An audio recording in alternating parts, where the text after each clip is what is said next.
Alright, so I'm going to be showing how to open up and disassemble this HP laptop. Alright, let's go ahead and open it up and get some thumbnails here. Right, they had some notes and stuff taped on here, so there's like tape residue, but I'm going to put those notes back, so it's whatever. Alright, anyways, this is an HP laptop model 15-DY0015DS. It's super tiny, but it's right there. Alright, so anyways, let's get another thumbnail real quick right here. Okay, first thing we're going to do is remove these rubber feet. Make sure when you're peeling this up that the adhesive layer underneath is peeling up with it, okay? The rubber on this one was kind of bad, and then it ended up separating from the adhesive. But you want to, again, make sure that you get underneath the adhesive there. So there's a clear adhesive layer on this one. I'm going to use a small flathead screwdriver, so once I lift up the rubber piece, I can make sure that I'm lifting up the plastic as well, okay? So make sure you peel up the plastic adhesive piece with it. All right, now that we've gotten those two adhesive strips out, we're gonna go ahead and remove all the screws from the bottom. All right, these are PH1 or JS1 screws. So remove them all. You want to keep them in order because they can be different size, shape, and lengths. The way I do that is I put them flat side down like that on my desk in the pen and I remove them. So there's 3 here, 1 on either side, and then another 3 down here. And the 2 black ones go to the outside, basically to hold like the hinges. The black screws are slightly thicker, so no, you can't put them in the other spots. But it's always a good idea to keep the screws in order either way, just so you don't accidentally damage anything. Okay, if this video helps you out, please make sure to like, comment, subscribe, share my channel with others so that they can learn how to upgrade and repair their devices as well.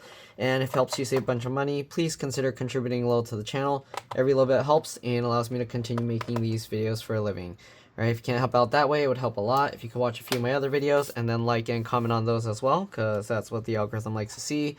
I also have another channel called It's Been Reviewed and More, same profile picture, but zoomed in.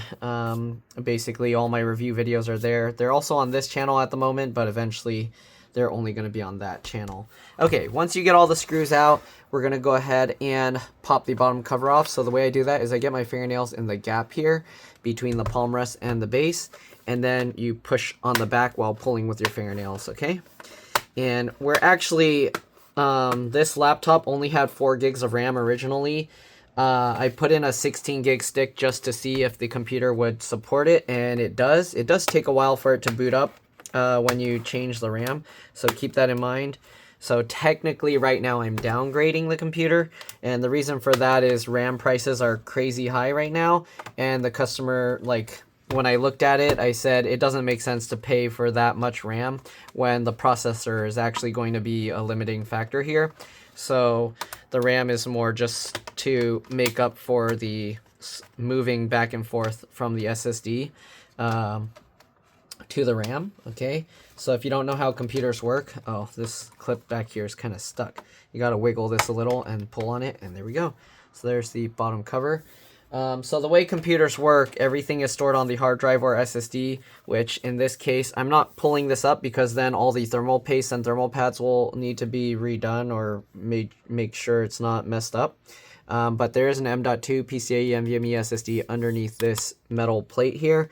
And if you want to remove that, there are numbered screws, 1, 2, 3, 4, and 5.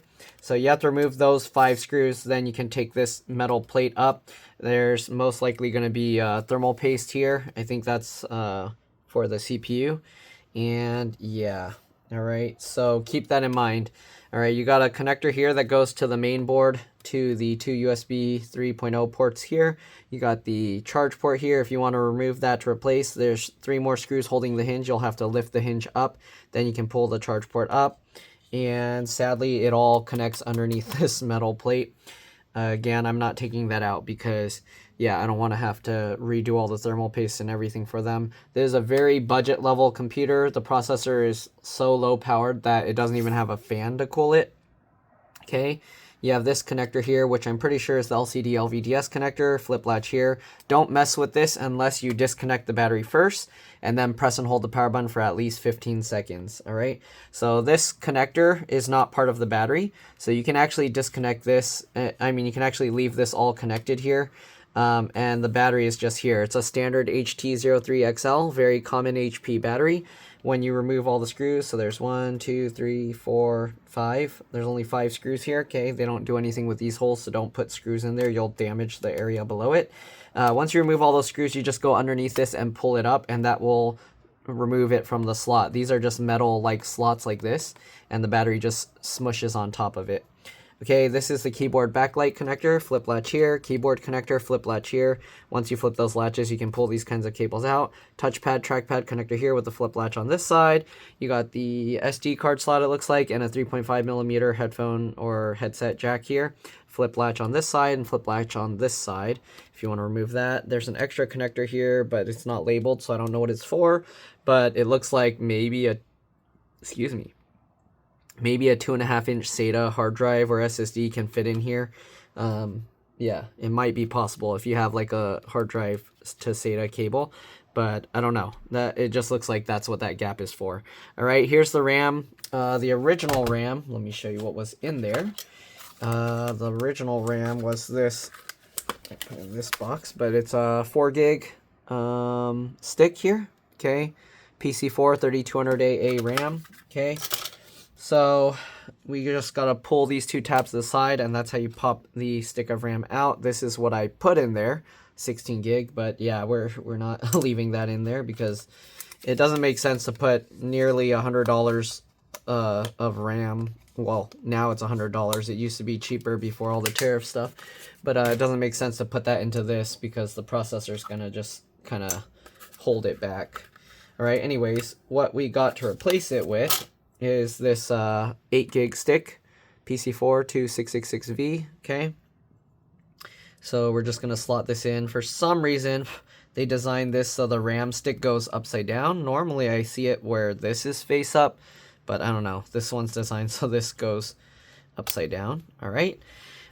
We got the wireless card here. It looks like there's only one antenna, so it's not even a dual band frequency antenna wireless card. Tail end, you pull that to get the antenna out. I'm going to leave it there. One screw pops up slightly. You can pull it out. I have videos showing how to remove all these pieces if you want to see. And then you got the speaker connector here. This kind of connector, you go from under the tail of all these cables and then pull up. Usually on this, there's an outer part. That's what stays attached to the board, so make sure you're not prying that up. Sometimes there's a little, well, most of the time there's going to be a little groove underneath this little tray that this connector goes in, that if you get a thin pointy pry tool like this, you can actually go underneath and then pop it up, all right? But usually just going behind all these wires right to the edge of the connector is enough that you can pop it out. Again, if you're going to mess with this cable, disconnect the battery first. If I didn't already say, open the laptop and press and hold the power button for at least 15 seconds. Both speakers do connect to this one spot, and I think that's about it. Wait, yeah, both speakers connect to this one spot. This speaker has a little wire that goes across to that one.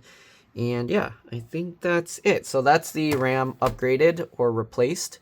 Okay, so again, it's PC4 or DDR4 RAM. So if you want to upgrade it, that's how you do it. The speed in megahertz isn't really important for this. It's not going to make a huge difference no matter what you go with. And then there's also the timings, the clock or whatever, CL. The lower the number for that, the better, if you're trying to look for that kind of thing. But again, it's not really going to make any noticeable change in this low budget level computer. So don't go looking for like the most expensive best RAM for this. It's not going to really do anything for you.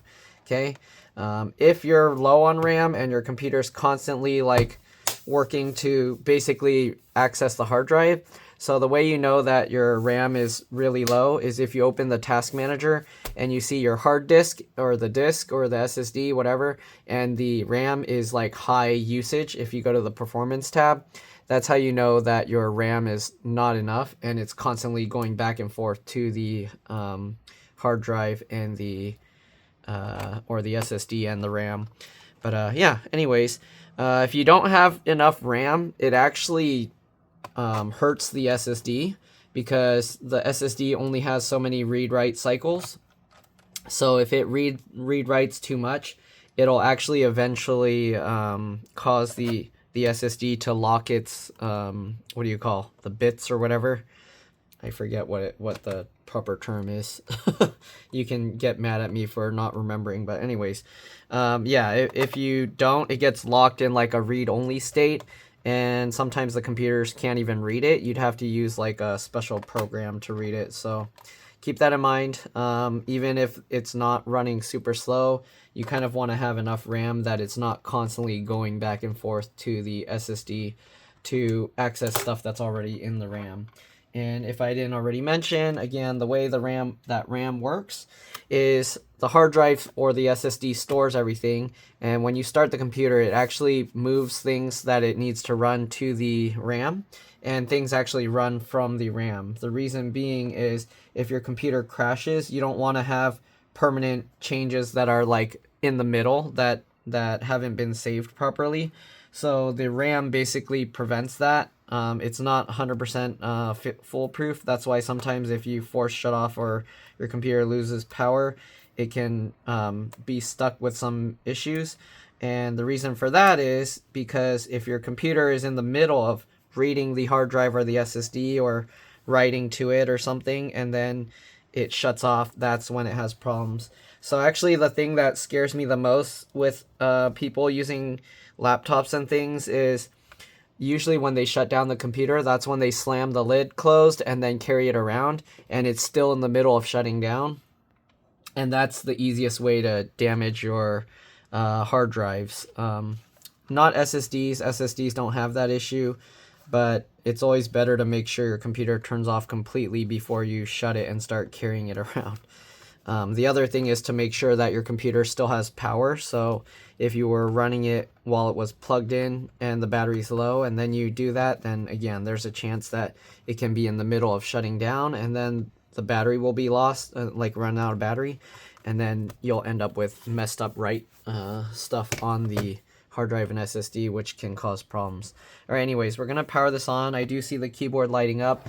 If you disconnect the battery, it's going to have a long boot time.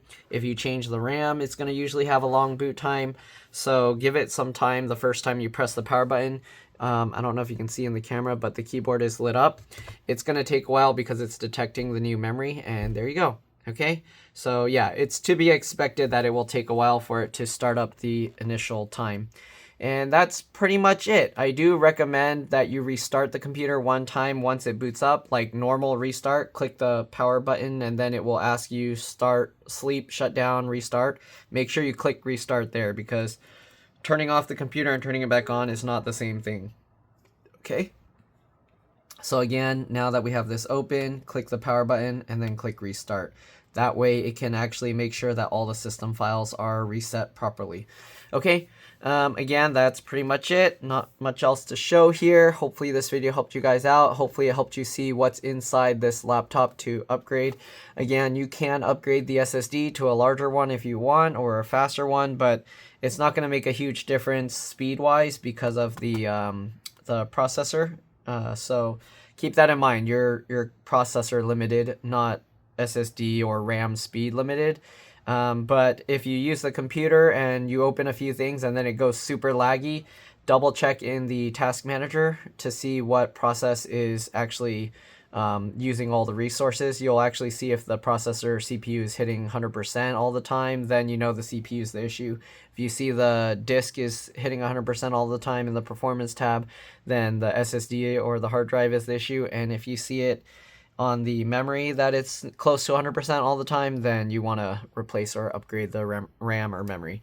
And that's pretty much it. Again, hopefully this video helped you guys out. Thanks for watching, and I'll see you all in the next one. Don't forget, like, comment, subscribe to my other channel, and if you can help support the channel by sending a little something this way, I'll greatly appreciate it. All right, again, thanks for watching, and I'll see you on the next one. Let's drop this. Bye.